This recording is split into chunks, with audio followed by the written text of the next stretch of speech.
Hi, this is tutorial number 3 for Nyblit, and for this tutorial I'm going to show you some slightly more advanced uses of task categories. So when I'm not developing apps, I restore vintage and antique watches, which, as you can imagine, is quite a complex and very niche workflow. So I'm going to show you how I would approach this in Nyblit. So first thing, I'm going to go up to my settings menu, and I'm going to go to AI settings, and I'm going to turn on AI.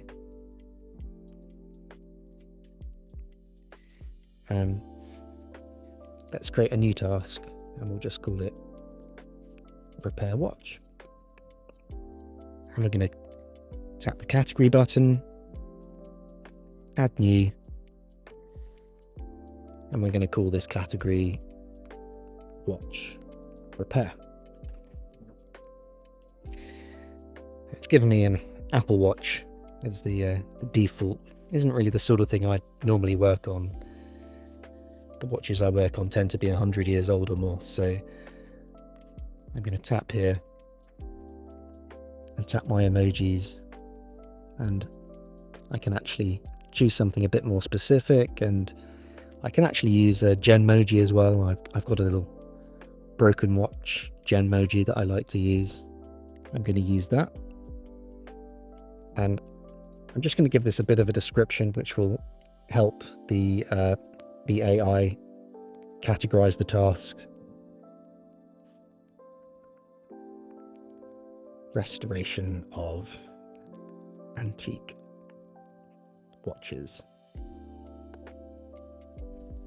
and hit create. So I've given my task the category of watch repair, and when this is ready to start, I can go to in progress. And because I've got AI switched on, it's given me some suggestions, which is really useful. So the first thing that's come up is inspect, which is perfect. So I'll tap inspect.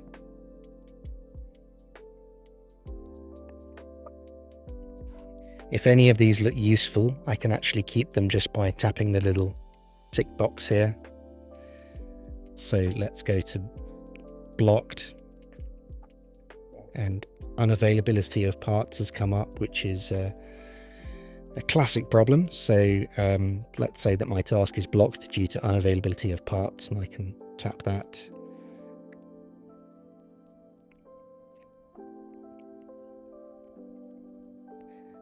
Let's go into later.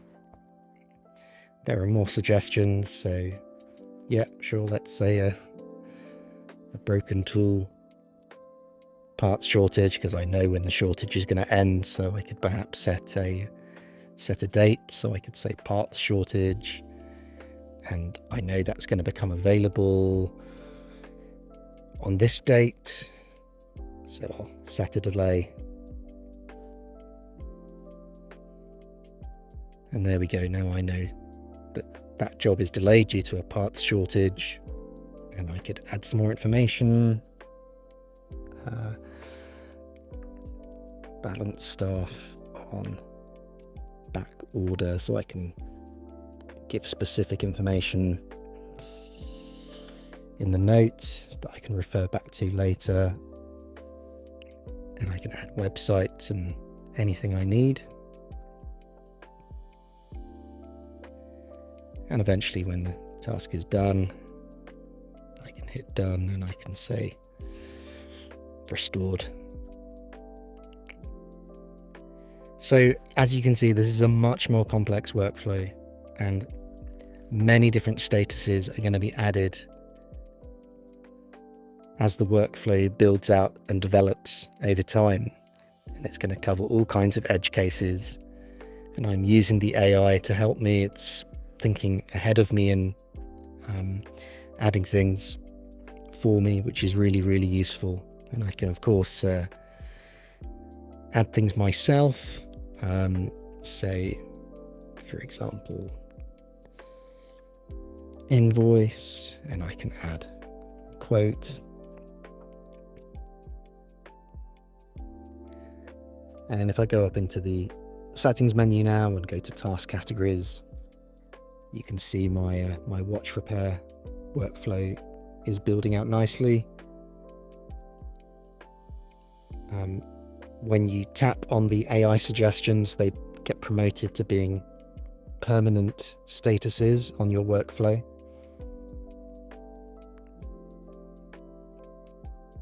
So the AI just assists you with suggestions, but you can add your own. And over time, this will likely get more and more complicated until all the various edge cases and unusual things that happen during this workflow get added in. So I'm ready for just about anything.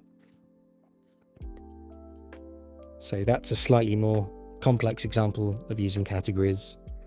And in the next lesson, we're going to be looking at projects and a few other features that will help you using Nyblit. Thanks for watching, and see you in the next tutorial.